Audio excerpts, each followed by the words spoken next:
भवाय च रुद्राय च नमः शर्वाय च पशुपतये च नमो नीलग्रीवाय च श्रीकण्ठाय च नमः प्रवर्तये च युक्तकेशाय च नमः सहस्राक्षाय च शतधन्वने च नमो गिरिजाय च शिपिभिष्टाय च नमो मेधुष्टमाय च शुभरे च नमो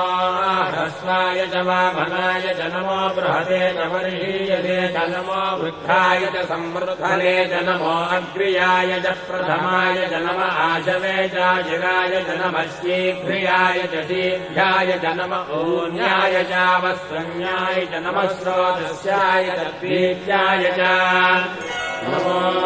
ज्येष्ठाय च कनिष्ठाय च नमः पूर्वजाय च परजाय च नमो मध्यमाय च वकल्भाय च नमो जघन्याय च बुद्ध्याय च नमः श्रोभ्याय च प्रतिशल्याय च नमो याम्याय च क्षेम्याय च नमो उर्भज्याय च